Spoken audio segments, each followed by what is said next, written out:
Bab ke-30, Darwin. Sebuah kapal bermuatan gen-gen yang berlayar sepanjang kehidupan. Hilde terbangun pada hari Minggu pagi oleh suara berdebum yang keras. Ternyata itu suara map yang jatuh ke lantai. Dia telah berbaring di tempat tidur sambil membaca tentang percakapan Sophie dan Alberto mengenai Mark sampai tertidur. Lampu baca di samping tempat tidur menyala sepanjang malam. Angka hijau yang berkelap-kelip pada jam mejanya terbaca 8.59. Dia bermimpi tentang pabrik-pabrik besar dan kota-kota yang telah tercemar. Seorang gadis kecil duduk di sebuah sudut jalan menjual korek api. Orang-orang berpakaian indah dengan mantel-mantel panjang lewat tanpa melihatnya sekalipun. Ketika Hilde duduk di atas tempat tidurnya, dia ingat akan para perumus undang-undang yang akan terbangun di tengah masyarakat yang telah mereka ciptakan sendiri. Hilde gembira. Ketika terbangun, dia masih ada di Berkeley. Apakah dia berani terbangun di Norwegia tanpa mengetahui di bagian Norwegia mana dia akan terbangun? Tapi itu bukan hanya masalah di mana dia akan terbangun. Dapatkah dia merasa sama senangnya jika terbangun pada zaman yang berbeda, pada abad pertengahan misalnya, atau pada zaman batu 10 atau 20 tahun yang lalu. Hilde berusaha membayangkan dirinya duduk di pintu masuk menuju sebuah gua, membongkar tempat persembunyian seekor binatang barangkali. Seperti apa rasanya menjadi seorang gadis 15 tahun sebelum ada sesuatu yang disebut kebudayaan? Mungkinkah dia juga dapat mempunyai pemikiran? Hilde memakai sweater, memungut map, membawanya ke tempat tidur dan mulai membaca bab selanjutnya. Alberto baru saja mengatakan bab berikut ketika seorang mengetuk pintu gubuk sang mayor. "Kita harus membukanya, bukan?" kata Sophie. "Iya, kukira iya," kata Sophie. Pada undaka di luar berdiri seorang pria yang sudah sangat tua dengan rambut panjang dan janggut putih. Dia membawa sebuah tongkat di satu tangan, dan di tangan lain sebuah papan dengan gambar perahu. Perahu itu dipenuhi segala jenis binatang. "Siapakah pria lanjut usia ini?" gumam Alberto. "Namaku Nuh. Aku sudah menduga kakek moyangmu yang tertua, putraku. Tapi barangkali sekarang orang sudah tidak ingin lagi mengenali kakek moyangnya." "Apa yang Anda pegang?" katanya Sophie. "Inilah gambar dari seluruh binatang yang selamat dari banjir. Inilah, putriku, ini untukmu." Sophie menerima papan besar itu. "Nah, lebih baik aku pulang dan merawat ladang anggurku," pria itu berkata, dan sambil melakukan lompatan kecil. Dia membunyikan tumitnya di udara dan meloncat-loncat dengan gembira menuju hutan dengan cara yang sangat aneh untuk orang setua itu. Sophie dan Alberto masuk ke dalam dan duduk lagi. Sophie mulai melihat gambar itu, tapi sebelum dia berkesempatan untuk menelitinya, Alberto merebutnya dengan paksa. "Kita akan memusatkan perhatian pada garis besarnya dulu." Oke. Aku lupa menyebutkan bahwa Marx menjalani 34 tahun terakhir kehidupannya di London. Dia pindah ke sana pada 1849 dan meninggal pada 1883. Sepanjang waktu itu, Charles Darwin hidup di luar London. Dia meninggal pada 1882 dan dikuburkan dengan upacara penuh kemegahan di Westminster Abbey sebagai salah seorang putra Inggris terbaik. Jadi, jalan yang dilalui Marx dan Darwin bersilangan, bukan hanya dalam waktu dan ruang. Marx ingin mempersembahkan edisi bahasa Inggris dari karyanya yang terbesar, Capital, kepada Darwin, namun Darwin menolak kehormatan itu. Ketika Marx meninggal setahun setelah Darwin, kawannya Friedrich Engels berkata, "Jika Darwin menemukan teori revolusi organik, Marx menemukan teori evolusi sejarah manusia." Aku mengerti. Pemikir besar lain yang mengaitkan karyanya dengan Darwin adalah ahli psikologi Sigmund Freud. Dia juga menjalani tahun-tahun terakhir kehidupannya di London. Freud mengatakan bahwa teori evolusi Darwin maupun psikoanalisisnya sendiri telah menimbulkan kehinaan terhadap egoisme naif manusia. Terlalu banyak nama yang Anda sebut sekaligus. Apakah kita sedang berbicara Marx, Darwin, atau Freud? Dalam pengertian yang lebih luas, kita dapat membicarakan aliran naturalistik dari pertengahan abad ke-19 hingga masa kita sendiri. Dengan naturalistik yang kita maksudkan adalah semacam paham yang tidak menerima realitas lain selain alam dan dunia indera. Oleh karena itu, seorang naturalis juga menganggap umat manusia sebagai bagian dari alam. Seorang ilmuwan naturalis akan menggantungkan diri sepenuhnya pada fenomena alam, bukan pada tahayul rasionalistik maupun bentuk wahyu ilahi yang seperti apapun. Dan itu berlaku pada Marx, Darwin, dan Freud. Tepat sekali. Kata-kata kunci dari pertengahan abad terakhir adalah alam, lingkungan, sejarah, evolusi, dan pertumbuhan. Marx telah mengungkapkan bahwa ideologi manusia merupakan produk dasar masyarakat.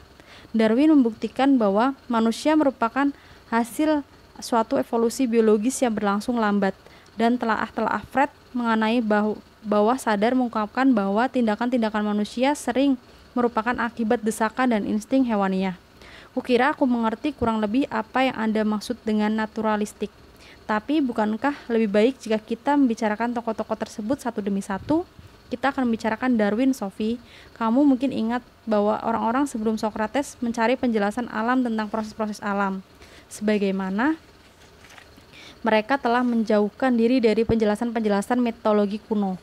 Darwin pun menjauhkan diri dari pandangan gereja mengenai penciptaan manusia dan binatang. Tapi apakah dia seorang filosofis sejati? Darwin adalah seorang ahli biologi dan ilmuwan alam, tapi dia juga ilmuwan dari masa belakangan ini yang telah menantang pandangan Bible tentang kedudukan manusia dan dalam penciptaan dengan cara yang paling terbuka. Jadi Anda harus menceritakan teori evolusi Darwin. Mari kita mulai dengan Darwin sebagai seorang manusia. Dia dilahirkan di kota kecil di Shrewsbury pada 1809. Ayahnya, Dr. Robert Darwin, adalah seorang dokter yang masyhur dan sangat keras dalam mendidik putranya. Ketika Charles masih menjadi murid sekolah dasar, kepala sekolahnya menggambarkannya sebagai seorang anak laki yang selalu terbang sana-sini, bermain-main dengan tetek bengek dan segala macam hal yang tidak-tidak, dan tidak pernah sama sekali pun melakukan sesuatu yang berguna. Yang dipandang berguna oleh kepala sekolah tersebut adalah belajar bahasa Yunani dan Latin. Dengan terbang ke sana-sini yang dimaksudkannya antara lain bahwa Charles suka memanjat-manjat pohon dan mengumpulkan berbagai jenis tawon. Aku berani bertaruh kepala sekolah itu pasti menyesali kata-katanya di kemudian hari. Ketika kemudian dia belajar teologi, Charles jauh lebih tertarik untuk memperhatikan burung-burung dan mengumpulkan serangga. Tapi dia tidak mendapat nilai yang baik untuk pelajaran teologi. Tapi ketika di perguruan tinggi, dia berhasil meraih nilai terbaik sebagai seorang ilmuwan alam, terutama karena minatnya pada geologi yang barangkali merupakan ilmu yang perkembangannya paling pesat pada masa itu. Begitu lulus dari pelajaran teologi di Cambridge pada April 1831, dia pergi ke North Wales untuk mempelajari formasi batuan dan mencari fosil. Pada Agustus tahun yang sama, ketika baru berusia 22 tahun, dia menerima sebuah surat yang selanjutnya menentukan seluruh jalan hidupnya. Apakah isi surat itu? Surat itu berasal dari teman dan gurunya, John Stephen Henslow. Dia menulis, "Aku diminta untuk mengusulkan seorang ahli ilmu alam untuk menjadi rekan bagi Kapten Fitzroy yang telah ditunjuk oleh pemerintah untuk menyelidiki pantai-pantai selatan di Amerika Selatan. Aku telah mengemukakan bahwa aku mempertimbangkan dirimu sebagai orang yang paling memenuhi syarat untuk menerima tugas semacam itu. Sepanjang menyangkut masalah keuangan, aku tidak tahu apa-apa. Pelayaran itu akan berlangsung selama 2 tahun. Bagaimana Anda bisa menghafal semua itu? Sepele saja, Sophie." Dan bagaimana dia menjawabnya? Dia sangat berharap dapat mengambil kesempatan itu, tapi pada masa itu para pemuda tidak bisa melakukan sesuatu tanpa izin orang tua. Setelah melalui berbagai bujukan, akhirnya ayahnya setuju, dan dialah yang membiayai pelayaran putranya. Tanpa dana yang memadai, mustahil pelayaran tersebut dapat dilangsungkan. Oh, kapal yang digunakan adalah kapal angkatan laut HMS Beagle. Kapal itu berlayar dari Plymouth pada 27 Desember 1831 menuju Amerika Selatan dan baru kembali pada Oktober 1836. Rencana 2 tahun molor menjadi 5 tahun dan pelayaran menuju Amerika Selatan berubah menjadi pelayaran ke seluruh dunia. Dan kini kita sampai pada salah satu pelayaran penemuan paling penting pada masa-masa belakangan ini. Mereka berlayar terus mengelilingi seluruh dunia. Ya, benar-benar secara harfiah. Dari Amerika Selatan mereka melanjutkan pelayaran melintasi Samudra Pasifik menuju Selandia Baru, Australia, dan Afrika Selatan. Lalu mereka berlayar lagi ke Amerika Selatan sebelum kembali ke Inggris. Darwin menulis bahwa pelayaran di atas kapal Beagle tak pelak lagi merupakan peristiwa paling penting sepanjang hidupnya. Tentunya tidak mudah menjadi seorang ahli ilmu alam di tengah lautan. Pada tahun-tahun pertama, Beagle berlayar di sepanjang pantai Amerika Selatan. Ini memberi Darwin banyak kesempatan untuk mendekatkan dirinya kepada benua itu juga pedalamannya. Penyelidikan yang berulang kali dilakukannya di Pulau Galapagos di Samudra Pasifik sebelah barat Amerika Selatan juga mempunyai arti yang sangat penting. Dia dapat mengumpulkan dan mengirimkan ke Inggris banyak sekali materi untuk diteliti. Namun dia tetap menyimpan sendiri renungan-renungannya mengenai alam dan evolusi kehidupan. Ketika pulang kembali pada usia 27, dia mendapati dirinya termasyhur sebagai seorang ilmuwan. Pada saat itu dia mempunyai gambaran mental yang sangat jelas tentang teori evolusinya. Tapi dia baru menerbitkan karya utamanya bertahun-tahun setelah kepulangannya. Sebab Darwin adalah orang yang sangat berhati-hati, sifat yang cocok bagi seorang ilmuwan. Apakah karya utamanya itu? Ya, ada beberapa sebenarnya. Tapi yang menimbulkan perdebatan paling panas di Inggris adalah The Origin of Species yang diterbitkan pada 1859. Judul lengkapnya adalah On the Origin of Species by Means of Natural Selection or the Preservation of Favorite Race in the Struggle for Life. Judul yang paling panjang itu sebenarnya merupakan ikhtisar lengkap dari teori Darwin. Dia benar-benar mengepak banyak barang dalam satu bungkusan kecil. Tapi mari kita kupas sedikit demi sedikit. Dalam The Origin of Species, Darwin mengemukakan dua teori atau tesis utama. Pertama, dia menyatakan bahwa semua bentuk tanaman dari binatang diturunkan dari bentuk-bentuk yang telah ada sebelumnya yang lebih primitif melalui suatu evolusi biologi. Kedua, bahwa evolusi merupakan hasil seleksi alam. Siapa kuat dia menang. Benar? Itu benar, tapi marilah kita pusatkan perhatian lebih dulu pada gagasan mengenai evolusi. Gagasan ini sendiri sebenarnya sama sekali tidak asli. Gagasan tentang evolusi biologi mulai diterima secara luas di beberapa kalangan sejak 1800. Juru bicara terkemuka untuk gagasan ini adalah ahli zoologi Prancis Lamarck. Bahkan sebelum dia, kakek Darwin sendiri, Erasmus Darwin, telah menyarankan bahwa tanaman dan binatang itu berkembang dari berbagai spesies primitif.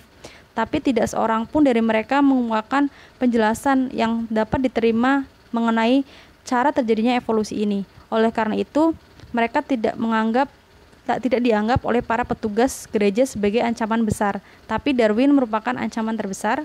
Ya, sangat. Dan bukannya tanpa alasan, baik di kalangan gereja maupun kalangan ilmiah, doktrin Bible mengenai kekekalan semua spesies tanaman dan binatang dipatuhi benar-benar. Setiap bentuk kehidupan binatang telah diciptakan secara terpisah sejak zaman azali. Lebih-lebih, pandangan Kristen ini dianggap selaras dengan ajaran-ajaran Plato dan Aristoteles. Bagaimana bisa begitu? Teori ide Plato menyatakan bahwa semua spesies binatang itu kekal, sebab mereka dibuat sesuai dengan pola-pola gagasan atau bentuk yang abadi. Kekekalan spesies binatang itu juga merupakan salah satu dasar filsafat Aristoteles. Tapi pada masa Darwin ada sejumlah penyelidikan dan penemuan yang berusaha untuk menguji kepercayaan tradisional. Penyelidikan dan penemuan macam apakah itu? Ya, pada awalnya banyak fosil yang digali. Ada pula penemuan-penemuan sejumlah besar fosil binatang-binatang yang telah punah. Darwin sendiri bingung menemukan makhluk-makhluk laut jauh di pedalaman. Di Amerika Selatan, dia menemukan fosil makhluk laut di dataran tinggi pegunungan Andes. Apa yang dilakukan seekor makhluk laut di Andes, Sophie? Dapatkah kamu mengatakannya padaku? Tidak. Sebagian orang percaya bahwa mereka dilemparkan ke sana oleh manusia atau binatang. Yang lain-lainnya percaya bahwa Tuhan telah menciptakan fosil-fosil dan jejak-jejak semua makhluk ini untuk menyesatkan orang-orang kafir. Tapi apa yang dipercaya oleh para ilmuwan, kebanyakan ahli geologi meyakini suatu teori bencana yang menyatakan bahwa bumi telah dilanda banjir, gempa, dan bencana-bencana lain yang luar biasa dahsyatnya, sehingga seluruh kehidupan hancur. Kita membaca adanya salah satu bencana ini dalam Bible, banjir dan kapal Nabi Nuh. Setelah terjadinya setiap bencana tersebut, Tuhan memperbarui kehidupan di atas bumi dengan menciptakan tanaman-tanaman dan binatang-binatang yang baru dan lebih sempurna. Jadi fosil itu merupakan sisa dari bentuk-bentuk kehidupan sebelumnya yang telah disapu bersih oleh bencana-bencana dahsyat ini. Tepat. Misalnya, orang beranggapan bahwa fosil itu merupakan sisa binatang-binatang yang tidak berhasil dimasukkan ke dalam kapal. Tapi ketika Darwin mulai berlayar di atas Beagle, dia membawa serta jilid pertama dari karya ahli biologis Inggris Sir Charles Lyell, Principles of Geology. Lyell berpendapat bahwa geologi bumi yang sekarang dengan gunung-gunung dan lembah-lembahnya merupakan hasil evolusi yang amat sangat lama dan berlangsungnya secara perlahan-lahan. Maksudnya, perubahan-perubahan sekecil apapun dapat menyebabkan perlengkungan geologis yang sangat besar mengingat lamanya masa yang telah lewat. Perubahan macam apa yang dibayangkannya? Dia membayangkan beberapa kekuatan yang masih tetap ada hingga hari ini. Angin dan cuaca, es yang meleleh, gempa bumi, dan naiknya permukaan tanah. Kamu pernah mendengar pepatah mengenai setetes air yang dapat melubangi sebuah batu? Bukan dengan kekuatan yang besar, melainkan dengan menetes terus-menerus. Ia percaya bahwa perubahan-perubahan yang sama kecilnya dan berlangsung sama lambatnya selama berabad-abad dapat mengubah wajah alam menjadi lain sama sekali. Namun teori itu sendiri tidak dapat menjelaskan mengapa Darwin menemukan sisa-sisa makhluk laut jauh tinggi di Andes.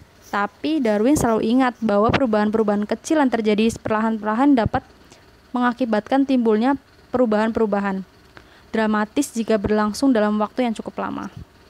Kukira dia beranggapan bahwa penjelasan yang sama berlaku untuk evolusi binatang. Ya, itulah anggapannya. Tapi seperti yang telah kukatakan sebelumnya, Darwin adalah orang yang hati-hati. Dia mengajukan pertanyaan-pertanyaan jauh sebelum dia berusaha untuk menjawabnya. Dalam pengertian itu, dia menggunakan metode yang sama sebagaimana semua filosof sejati. Lebih penting bertanya tapi tidak perlu tergesa-gesa memberikan jawabannya. Ya, aku mengerti. Suatu faktor yang menentukan dalam teori Yale adalah usia bumi. Pada masa hidup Darwin, telah dipercaya secara luas bahwa Tuhan menciptakan bumi sekitar 6.000 tahun yang lalu. Angka itu diperoleh dengan menghitung generasi-generasi sejak Adam dan Hawa. Betapa naifnya. Ya, memang mudah untuk berkata begitu setelah peristiwanya terjadi. Darwin memperkirakan usia bumi adalah 300 juta tahun. Karena ada satu hal setidak-tidaknya yang sudah jelas, baik teori Yale mengenai evolusi geologi yang terjadi perlahan-lahan maupun teori evolusi Darwin tidak akan sah kecuali jika tersedia jangka waktu yang amat sangat lama. Berapakah usia bumi? Kini kita tahu bahwa usia bumi adalah 4,6 miliar tahun. Wow. Hingga saat ini kita telah melihat salah satu argumen dari Darwin bagi evolusi biologis, yaitu simpanan fosil yang berlapis-lapis di dalam berbagai lapisan batuan. Argumen lainnya adalah penyebaran geografis dari spesies-spesies makhluk hidup. Disinilah pelayaran ilmiah Darwin memberikan sumbangan data yang baru dan benar-benar bercakupan luas.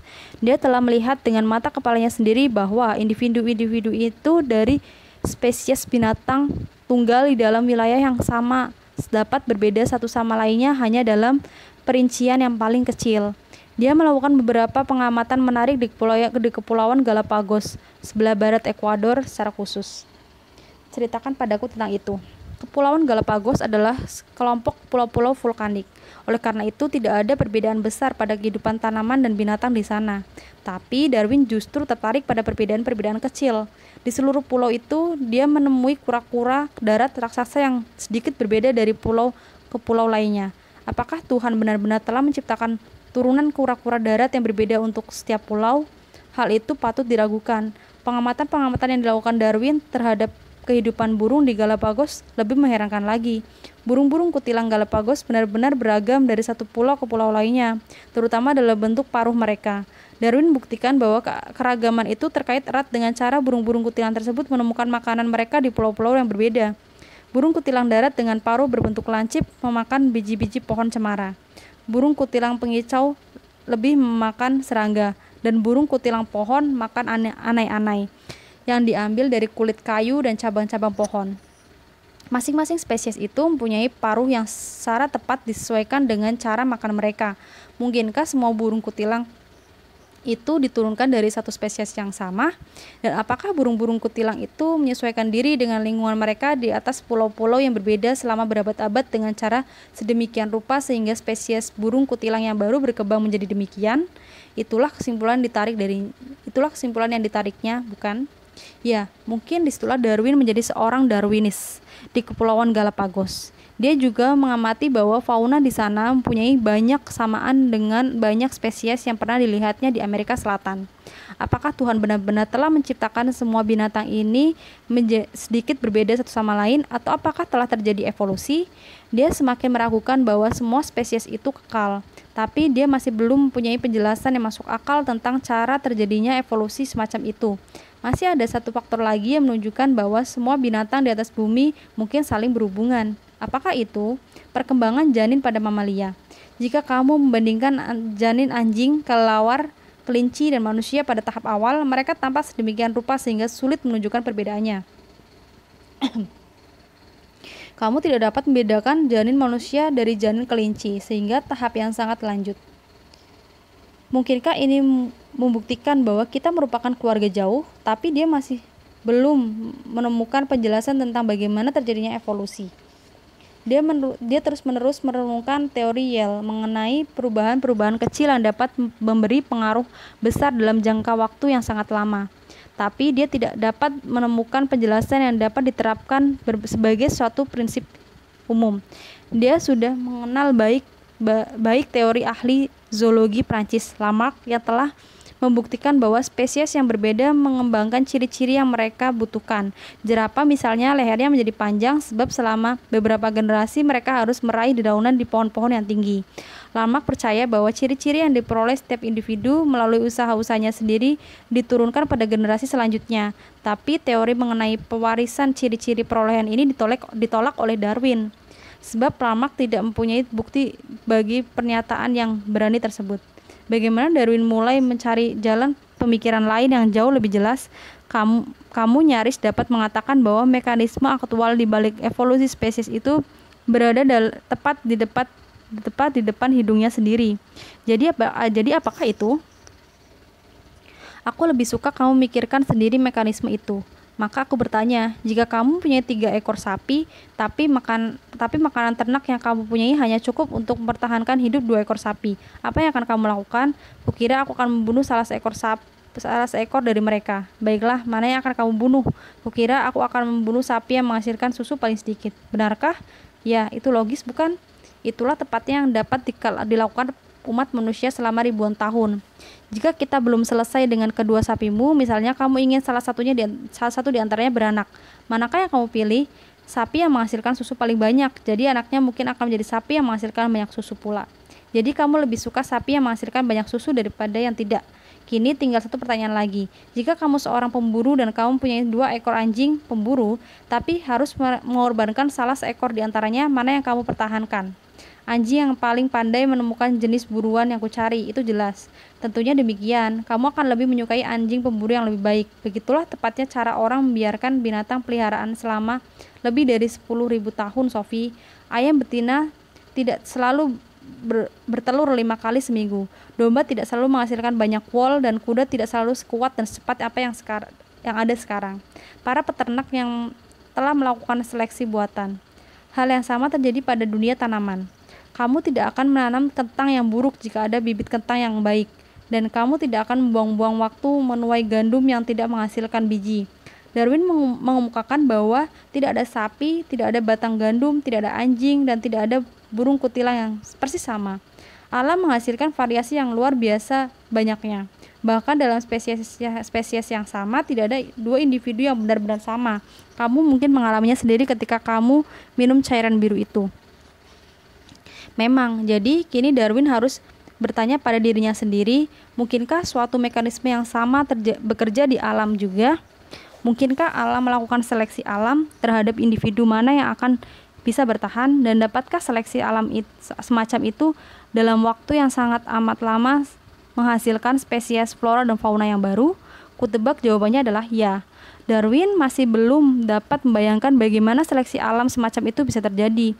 Tapi pada Oktober 1838, tepat 2 tahun setelah dia kembali dengan kapal Beagle Kebetulan dia menemukan sebuah buku kecil karya seorang ahli dalam telaah populasi, Thomas Malthus. Buku itu berjudul An Essay on the Principle of Population. Malthus mendapatkan gagasan untuk esainya dari Benjamin Franklin, orang Amerika yang antara lain menemukan konduktor petir. Franklin pernah mengemukakan bahwa jika tidak ada faktor pembatas di alam, satu spesies tanaman atau binatang akan menyebar ke seluruh permukaan bumi. Tapi karena ada banyak spesies, keseimbangan di antara mereka tetap terjaga. Aku dapat mengerti itu. Malthus mengembangkan gagasan ini dengan menerapkan pada populasi dunia. Dia percaya bahwa kemampuan manusia untuk mengembang biak itu demikian besar sehingga selalu ada lebih banyak anak yang dilahirkan daripada yang bisa tetap hidup. Karena produksi makanan tidak pernah dapat berjalan seiring dengan bertambahnya jumlah penduduk. Dia percaya bahwa sejumlah besar manusia terpaksa mati dalam perjuangan untuk mempertahankan keberadaan mereka. Mereka yang berhasil bertahan untuk tetap hidup dan melestarikan jenisnya. Adakah mereka yang terbukti sebagai yang terbaik dalam perjuangan mempertahankan diri? Kedengarannya logis. Tapi inilah sesungguhnya mekanisme universal yang telah dicari-cari Darwin. Inilah penjelasan bagi cara terjadinya evolusi.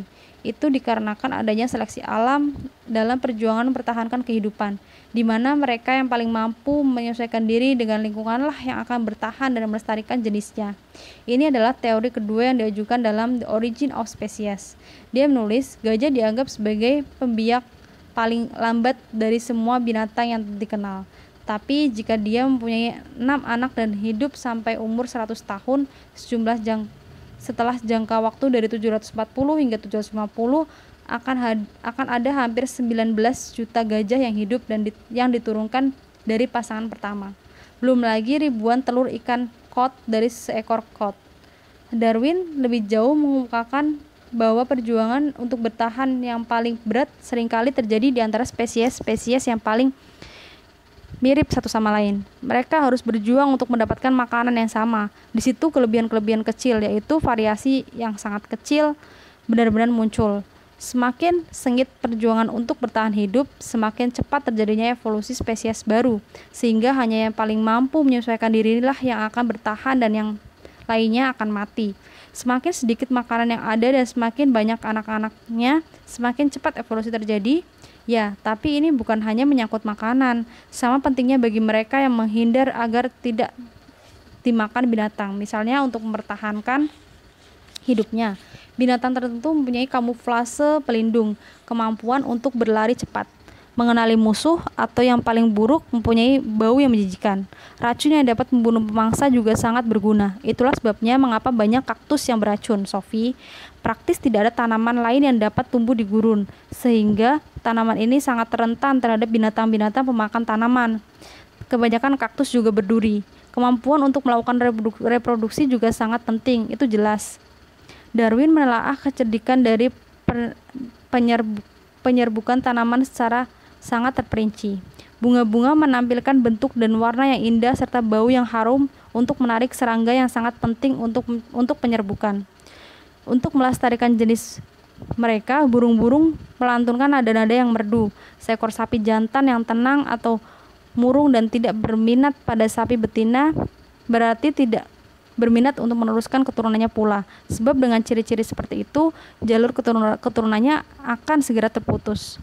Satu-satunya tujuan hidup sapi jantan adalah meningkatkan kematangan seksualnya dan bereproduksi untuk melestarikan jenis mereka. Ini agak menyerupai perlombaan lari beranting. Mereka yang karena satu atau lain sebab tidak mampu meneruskan gen mereka akan selalu tertinggal, dan dengan cara itu jenis mereka akan selalu berkurang. Kekebalan terhadap penyakit merupakan salah satu ciri penting yang terus berakumulasi dan tersimpan dalam varian-varian yang berhasil bertahan. Jadi semuanya semakin lama semakin menjadi baik. Hasil dari seleksi yang berkelanjutan ini adalah bahwa mereka yang paling mampu menyesuaikan diri dengan lingkungan tertentu atau ceruk ekologi tertentu dalam jangka panjang akan dapat melestarikan jenis mereka dalam lingkungan itu. Tapi apa yang menguntungkan dalam suatu lingkungan yang tidak selalu menguntungkan dalam lingkungan lain? Bagi beberapa burung kutilang Galapagos, Kemampuan untuk terbang itu sangat penting, tapi kepandaian terbang itu dibutuhkan jika makanan harus digali dari tanah dan tidak ada pemangsa.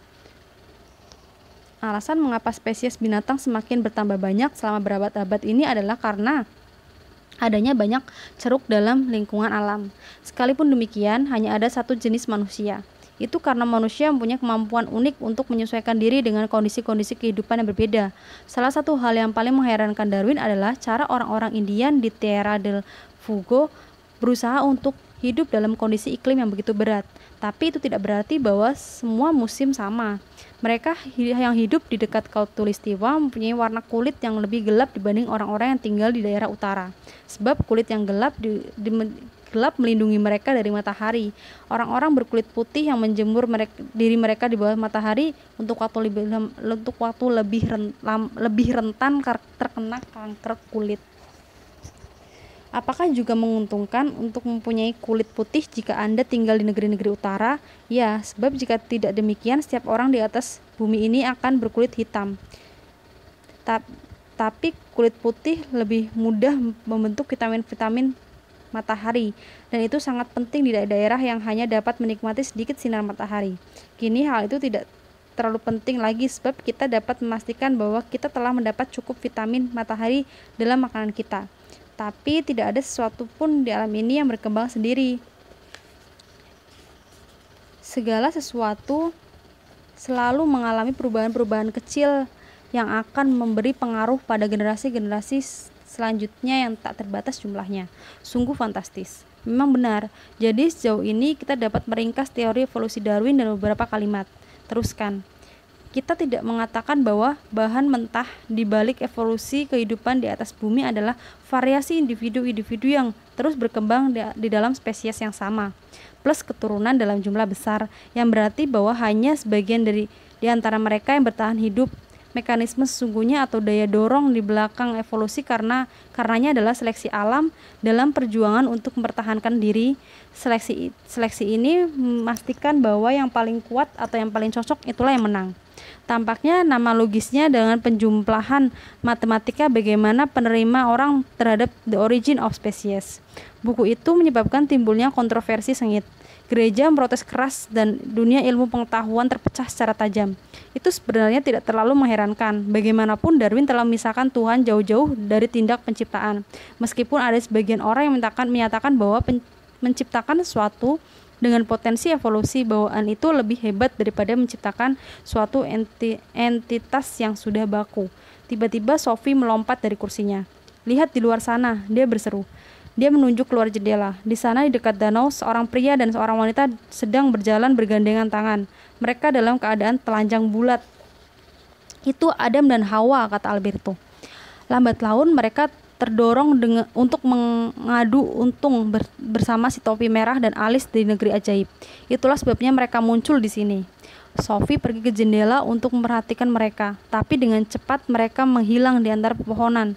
Karena Darwin percaya bahwa umat manusia adalah keturunan binatang, pada 1871 Darwin menerbitkan The Descent of Man, di mana dia memperlihatkan kemampuan yang sangat besar antara manusia dan binatang dengan mengemukakan teori bahwa manusia dan kera anthropoid pada satu masa pasti telah berkembang dari nenek moyang yang sama. Pada waktu itu, tengkorak fosil pertama dari jenis manusia yang telah punah ditemukan.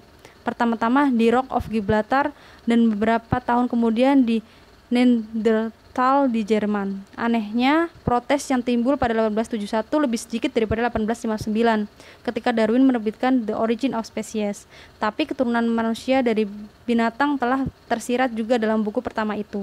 Dan seperti yang pernah kukatakan padamu, ketika Darwin meninggal pada 1882, dia dikubur dengan segala upacara yang pantas dipersembahkan untuk seorang perintis ilmu pengetahuan. Jadi pada akhirnya dia mendapatkan penghormatan dan martabat. Pada akhirnya iya, tapi tidak sebelum dia menggambarkan sebagai seorang yang paling berbahaya di Inggris.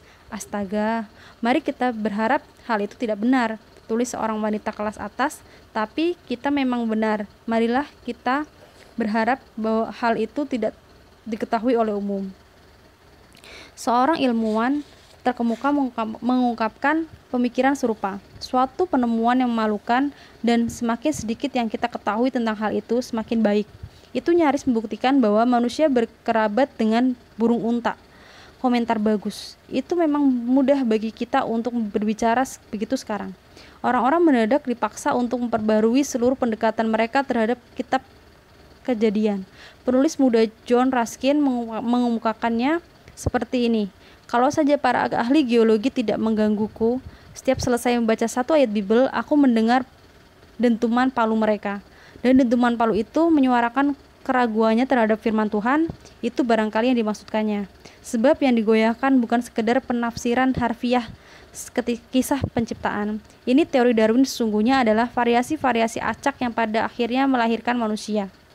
Lagi pula, Darwin telah mengubah manusia menjadi produk dari sesuatu yang sungguh-sungguh tidak berperasaan seperti perjuangan untuk mempertahankan kehidupan. Apakah Darwin mengatakan sesuatu mengenai cara timbulnya variasi-variasi yang acak itu?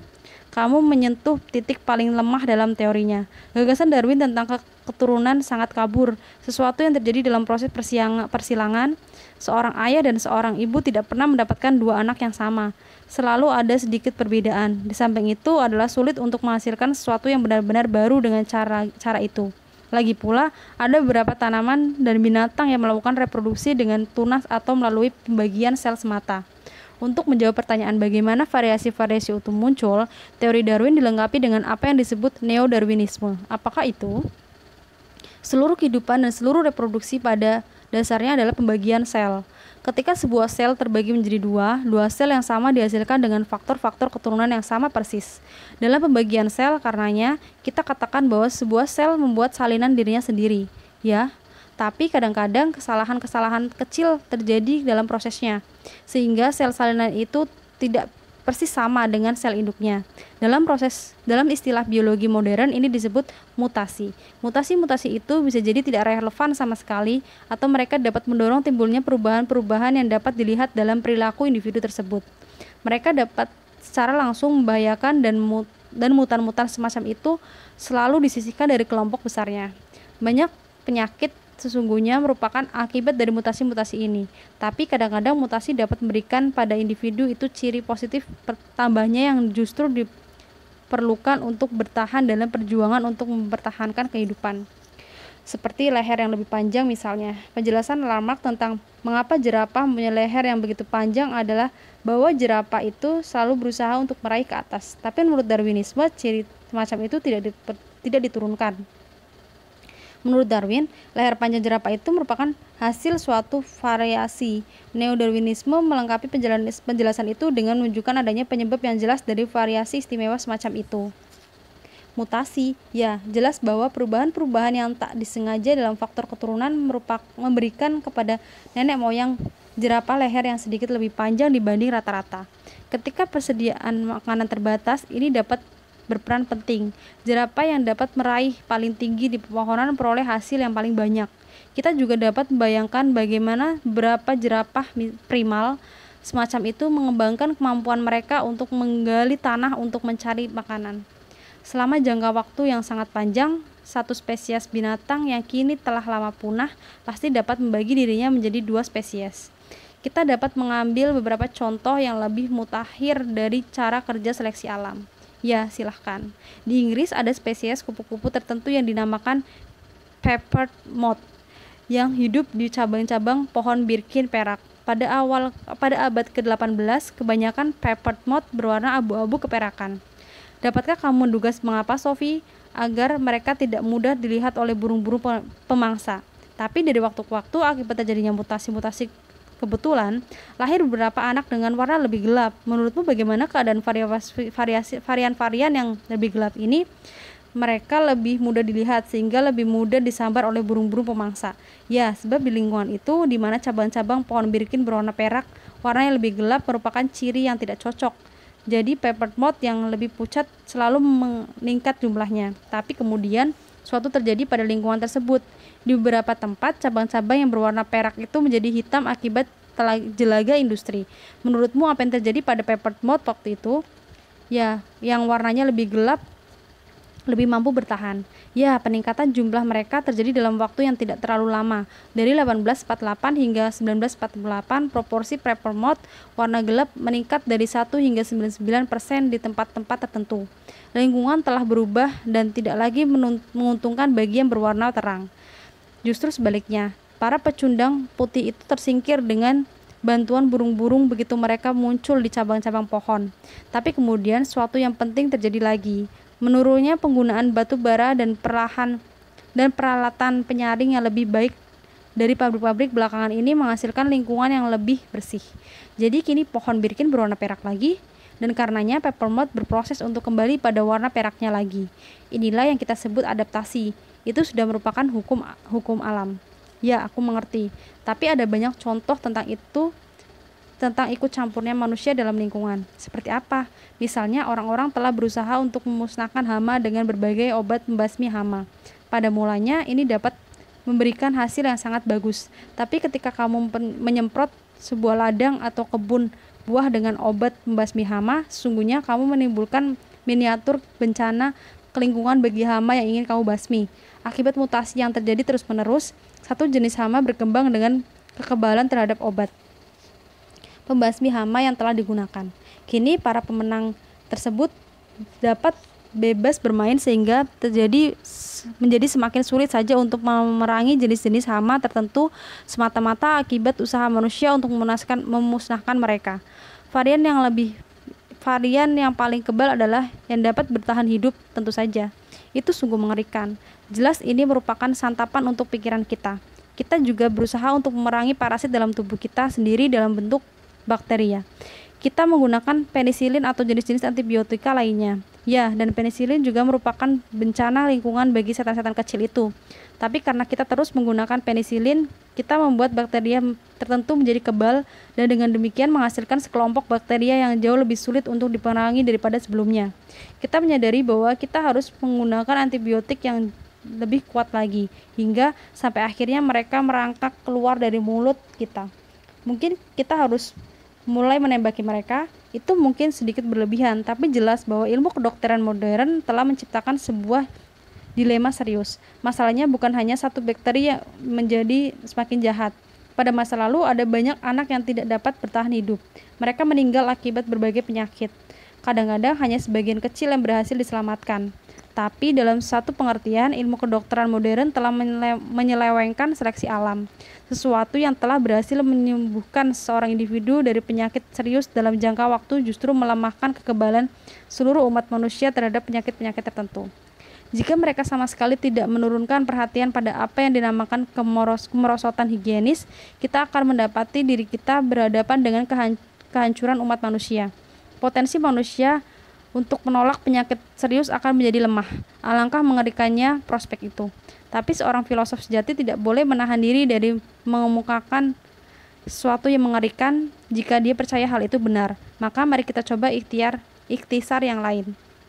Oke, kamu dapat mengatakan bahwa kehidupan adalah sebuah lotre besar yang di dalamnya hanya nomor-nomor yang menang yang dapat dilihat. Maksud Anda apa sih? Mereka yang kalah dapat dalam perjuangan pertahankan kehidupan telah lenyap. Kamu tahu, dibutuhkan waktu jutaan tahun untuk menyeleksi nomor-nomor pemenang untuk setiap spesies tanaman dan binatang di atas bumi ini. Dan nomor-nomor yang kalah, ya mereka hanya muncul sekali. Jadi tidak ada spesies binatang atau tanaman yang ada sekarang ini yang bukan merupakan pemenang dalam lotre besar kehidupan. Sebab hanya ada yang terbaik yang dapat bertahan, yaitu cara lain untuk mengemukakannya. Dan kini, jika kamu mau berbaik hati mengambilkan gambar yang telah dibawakan oleh kawan kita, sang penjaga kebun binatang, Sophie menyerahkan gambar itu kepadanya. Gambar kapal Nabi Nuh menutupi satu sisinya. Sisi yang lain berisi sebuah diagram pohon dari seluruh spesies binatang. Inilah yang diperlihatkan Alberto kepadanya. Nabi Nuh membawakan sebuah sketsa yang menunjukkan penyebaran berbagai spesies tanaman dan binatang. Kamu dapat melihat bagaimana spesies-spesies yang berbeda termasuk dalam kelompok-kelompok, kelas-kelas, dan subkelas yang berbeda-beda. Ya, bersama dengan jenis kera, manusia termasuk apa yang disebut makhluk primata. Primata adalah binatang menyusui, dan semua binatang menyusui termasuk binatang bertulang belakang, yang juga termasuk binatang multisel, hampir seperti Aristoteles. Ya, itu benar. Tapi sketsa ini memberikan gambaran bukan hanya penyebaran spesies yang ada sekarang. Di situ juga dikemukakan sesuatu menyangkut sejarah evolusi. Kamu dapat melihat misalnya bahwa burung-burung pada titik tertentu terpisah dari reptil, dan reptil pada titik tertentu terpisah dari amfibi, dan amfibi terpisah dari ikan. Ya, itu jelas sekali. Setiap kali satu garis terpisah menjadi dua, itu karena mutasi telah menghasilkan satu spesies baru. Begitulah cara munculnya kelas-kelas dan sub-sub kelas binatang yang berbeda-beda selama berabad-abad. Dalam kenyataannya, ada lebih dari 1 juta spesies binatang di dunia sekarang ini.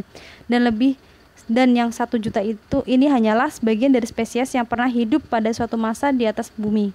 Kamu dapat melihat misalnya bahwa sekelompok binatang seperti Trilobita kini sama sekali telah punah. Dan di tempat paling bawah adalah binatang-binatang bersel satu. Sebagian dari mereka mungkin belum pernah berubah selama 2 miliar tahun. Kamu juga dapat melihat bahwa ada garis dari organisme-organisme bersel satu ini menuju dunia tanaman. Sebab ada kemungkinan bahwa tanaman berasal dari sel primal yang sama sebagaimana binatang. Ya, aku mengerti itu. Tapi ada sesuatu yang membuatku bingung, ya. Dari mana asalnya sel primal ini? Apakah Darwin mempunyai jawaban untuk pertanyaan itu? Sudah kukatakan bukan, bahwa dia orang yang sangat hati-hati. Tapi mengenai pertanyaan itu, dia mengajukan apa yang dapat kita namakan tebakan bermutu. Dia menulis, jika, dan wahai alangkah hebatnya pengandai ini. Kita dapat menggambarkan sebuah kolam kecil panas di mana terdapat segala macam garam, amoniak, dan fosfor, cahaya, panas, listrik, dan sebagainya. Dan bahwa suatu senyawa protein dapat dibentuk secara kimiawi di dalamnya, siap untuk menjalani perubahan-perubahan yang jauh lebih rumit lagi. Lalu apa? Yang sedang direnungkan Darwin di sini adalah bagaimana sel hidup yang pertama mungkin terbentuk dari materi anorganik. Dan lagi-lagi tindakannya tepat sekali. Para ilmuwan sekarang beranggapan bahwa bentuk kehidupan primitif yang pertama muncul dalam semacam kolam kecil panas yang digambarkan Darwin. Teruskan. Cukup sekian saja karena kita akan meninggalkan Darwin sekarang. Kita akan melompat ke penemuan-penemuan paling mutakhir mengenai asal-usul kehidupan di atas bumi. Aku agak khawatir, apakah ada orang yang benar-benar tahu bagaimana kehidupan dimulai? Mungkin tidak, tapi semakin banyak bagian dari puzzle itu mengisi tempatnya untuk membentuk suatu gambaran tentang bagaimana kehidupan itu mungkin dimulai. Nah, pertama-tama, marilah kita tentukan bahwa seluruh kehidupan di bumi ini, baik binatang maupun tanaman, terbentuk dari substansi yang persis sama. Definisi yang paling sederhana dari kehidupan adalah bahwa ia merupakan substansi yang mempunyai kemampuan untuk membagi diri menjadi dua bagian yang identik. Proses ini diatur oleh substansi yang kita sebut DNA. Dengan DNA yang kita maksudkan adalah kromosom atau struktur turunan yang dapat ditemukan dalam seluruh sel hidup. Kita juga menggunakan istilah molekul DNA sebagai DNA sesungguhnya oleh suatu molekul yang kompleks atau makromolekul. Oleh karena itu, pertanyaannya adalah bagaimana caranya molekul yang pertama muncul? Ya, bumi terbentuk ketika tata surya muncul 4,6 miliar tahun yang lalu. Semula ia merupakan massa bercahaya yang lambat laun mendingin. Ilmu pengetahuan modern percaya bahwa disinilah kehidupan dimulai antara 3 hingga 4 miliar tahun yang lalu. Kedengarannya sama sekali mustahil. Jangan katakan itu sebelum kamu mendengar yang lain. Pertama-tama, planet kita sangat berbeda dari yang kita lihat sekarang. Karena tidak ada kehidupan, tidak ada pula oksigen di dalam atmosfer. Oksigen bebas pertama-tama terbentuk oleh fotosintesis tanaman. Fakta tiadanya oksigen itu penting karena mustahil sel-sel kehidupan yang lagi-lagi dapat membentuk DNA dapat muncul dalam satu atmosfer yang mengandung oksigen. Mengapa? Sebab oksigen itu sangat reaktif. Jauh sebelum molekul kompleks seperti DNA terbentuk, sel-sel molekul DNA akan teroksidasi. Oh ya, begitukah caranya sehingga kita dapat memastikan bahwa tidak ada kehidupan baru yang muncul sekarang? Bahkan bakterium atau virus sekalipun, seluruh kehidupan di atas bumi ini pastilah muncul dari masa yang sama. Seekor gajah mempunyai pohon keluarga yang sama panjangnya dengan bakterium yang paling kecil. Kamu bahkan dapat mengatakan bahwa seekor gajah atau seorang manusia sesungguhnya merupakan satu koloni makhluk bersel atau yang koheren. Sebab setiap sel dalam tubuh kita mempunyai materi turunan yang sama. Seluruh informasi tentang siapa kita ini tersimpan dalam setiap sel yang sangat kecil. Itu adalah pikiran yang aneh. Salah satu misteri besar kehidupan adalah bahwa sel-sel dari binatang bersel banyak mempunyai kemampuan untuk menghususkan fungsi mereka. Meskipun dalam kenyataannya tidak semua karakteristik turunan yang berbeda-beda itu aktif dalam semua sel tersebut.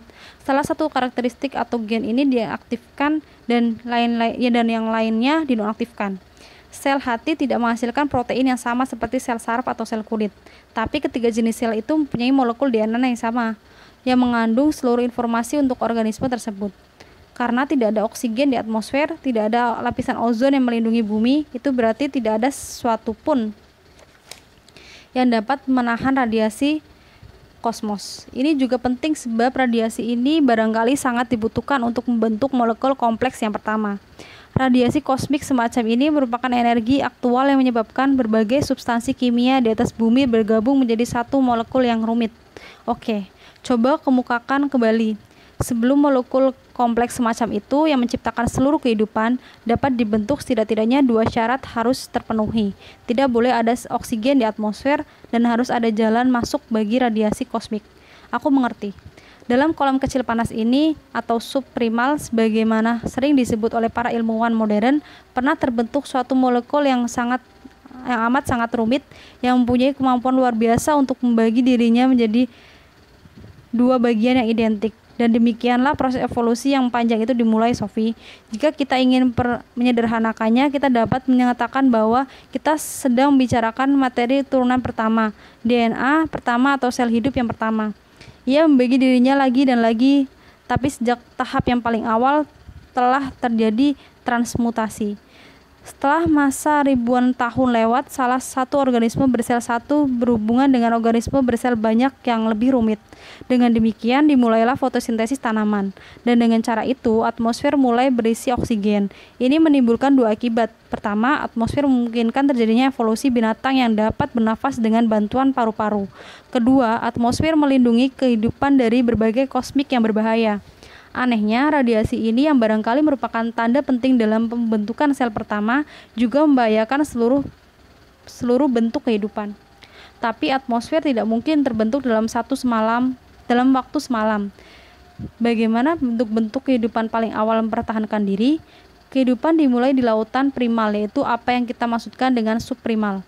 Di sana ia dapat hidup terlindung dari cahaya-cahaya yang berbahaya. Jauh sudah itu, ketika kehidupan di lautan tersebut telah membentuk atmosfer, barulah amfibi-amfibi pertama merangkak keluar menuju daratan.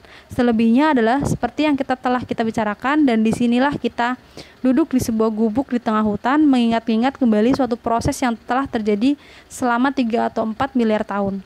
Dalam diri kita, proses panjang ini pada akhirnya menjadi sadar akan dirinya sendiri. Dan tetap saja Anda tidak beranggapan bahwa semua itu terjadi secara kebetulan. Aku tidak pernah mengatakannya. Gambar pada papan ini menunjukkan bahwa evolusi mempunyai tujuan. Setelah lewat lama ribuan tahun, binatang telah berkembang dengan sistem saraf yang semakin rumit dan dengan otak yang semakin besar. Secara pribadi, aku beranggapan bahwa hal itu tidak mungkin hanya kebetulan. Bagaimana pendapatmu? Tidak mungkin hanya kebetulan bahwa mata manusia dapat tercipta. Tidakkah Anda berpikir ada makna tertentu di balik kenyataan bahwa kita mampu melihat dunia di sekeliling kita? Lucunya, perkembangan mata membingungkan Darwin juga. Dia tidak benar-benar dapat memahami kenyataan bahwa sesuatu yang begitu halus dan peka seperti mata merupakan hasil seleksi alam. Sophie duduk menatap Alberto. Dia sedang berpikir betapa anehnya bahwa dia dapat hidup sekarang dan bahwa dia hanya akan menjalani kehidupan ini sekali dan tidak akan pernah hidup kembali. Tiba-tiba dia berseru, "Apa gunanya usaha kreatif kita yang tiada habis-habisnya jika dengan sekali renggut segalanya berakhir?" Alberto menggerutkan dahi ke arahnya.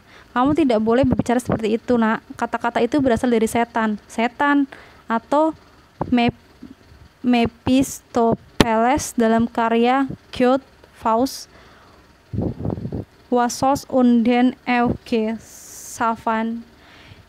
Geschaffen Zunit Hins Wegzuwerfen."